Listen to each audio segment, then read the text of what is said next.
పలుసార్లు మనం పోయినప్పుడు కూడా నేషనల్ లెవెల్ అథారిటీలకు ఫోన్ చేయడం జరిగింది, అదేవిధంగా కలెక్టర్కి ఫోన్ చేయడం జరిగింది. ఇంకో 2 సార్లు ఎమ్మెల్యే గారికి ఇంటి దగ్గర పోతున్నట్టు కూడా ఆర్టీఓ గారిని పిలిపించి 20 లక్షలు 30 లక్షలు ఇస్తున్నాడా. మరి అన్యాయంగా తీసుకుంటుంది. వాస్తవానికి తెలంగాణ డెవలప్మెంట్ కావాలని అనుకుంటున్నారు, రిజనల్ రింగ్ రోడ్ మణియారం అనుకుంటున్నారు. తెలంగాణ అభివృద్ధి దిశలో ముందుకు పోతుంది కనుక మనం ఇచ్చేటువంటి బడ్జెట్లో ఇంకా 100 కోట్లు 200 కోట్లు అయితే కనుక పేదలు కూడా మంచిగా ఉంటారని చెప్పేసి కలెక్టర్ గారు కూడా ఎమ్మెల్యే గారు 2-3 సార్లు మా ముందని స్పీకర్ ఫోన్ పెట్టి కలెక్టర్ గారు ఎంతవరకు సాధ్యమైతే అంతవరకు రైతులు అన్యాయం అయిపోతుంది కనుక ఈ పేద ప్రజల నుంచి ఇప్పటికే 120 మీటర్లు తీసుకుంటారు, 330 ఫీట్ల రోడ్డు తీసుకుంటారు కనుక వీళ్ళకి అన్యాయం జరుగుతుందని చెప్పేసి ఎమ్మెల్యే గారు మా ముందని 4 సార్లు మాట్లాడడం జరిగింది. సీఎం గారు కూడా 4 సార్లు తీసుకుపోతామని చెప్పిన సీఎం గారు కూడా ఈ రోడ్డు విషయాన్ని అపాయింట్మెంట్ ఇవ్వలేదు. మనకు 10 సార్లు పోయినాం. సార్ కూడా ప్రతిసారి మాకు సానుకూలంగా స్పందించాడు.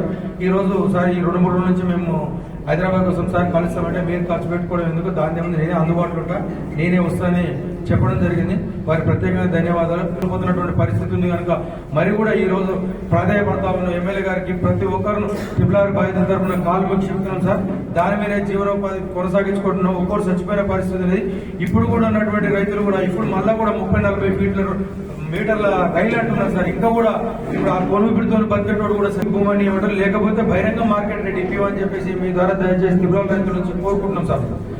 మీరు ఆర్టీఓ గారికి కూడా ప్రత్యేకంగా ఫోన్ చేయడం జరిగింది. అదేవిధంగా జేసీ గారికి చేసి కలెక్టర్ గారికి చేసి మేము మామూలుగానే మాట్లాడి కలెక్టర్ గారు మాకు ఏ ప్రకారం ఇస్తున్నారు, ఈ రోజు భూమి తీసుకుంటుంది ప్రభుత్వం ఏ ప్రకారం ఇస్తుంది. 2013 భూసేకరణ చట్టం ప్రకారం ఇస్తుందా, R&R ప్యాకేజ్ వాడుతుందా, ఆర్బిటీ కింద ఇస్తుందా, మాకు ఆర్టీఓ గారు సమాచారం చెప్పట్లేదు, జేసీ గారు చెప్పట్లేదు, కలెక్టర్ గారు చెప్పట్లేదు. మరి రైతుల భూమి అన్యాయం ఉంచుకుంటారు కనుక మాకు మీరే పెద్ద దిక్కు అని చెప్పేసి మీరే సార్ మమ్మల్ని ఏ విధంగా కాపాడతారని చెప్పేసి మీకు దండం పెట్టి చెప్తున్నాం సార్. మా రైతులు ఏ విధంగా కాపాడినందుకో మీ వెన్నుదండ ఉంటుంది సార్, మీకు ఎలవెల్లా అందుబాటులో ఉంటా అని చెప్పి సార్. రైతులను పిల్లలు యాడ్ చేసుకోవడం అని చెప్పేసి ఈ దయచేసి కోరుకుంటున్నాం సార్. మీరు దీని మీద దృష్టి సాధించి రేపొద్దున అసెంబ్లీ సాక్షినైనా మమ్మల్ని ఎవరు మంత్రి కాడికి పోయినా సీఎం కాడికి పోయినా ఎక్కడ పోయినా అపాయింట్మెంట్ దొరుకుతుంది సార్.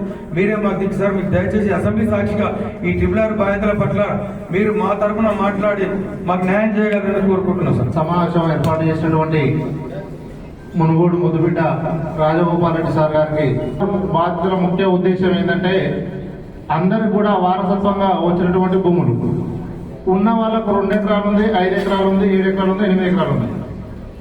ఉన్నప్పుడు ఒక్కొక్కరిని మొత్తం ఏమి లేకుండా 3 ఎకరాల భూమి ఉంటే వాస్తవానికి నాకంటే ముందు మాట్లాడిన రామ్లో నాకు 3 ఎకరాల భూమి ఉంటే ఆయన మొత్తం పోతుంది. వాళ్ళ బిడ్డకి ఇచ్చిన అందులోకి అల్లుని ₹1 కోటి పోతుంది అనేసి ఇస్తే ఇప్పుడు రేపు పొద్దుగాల 20 లక్షలు వస్తుంది. వాస్తవానికి ఇంటికి పంపించే పరిస్థితి ఉంది ఆడపిల్లల్ని, ఆ విధంగా ఉంది.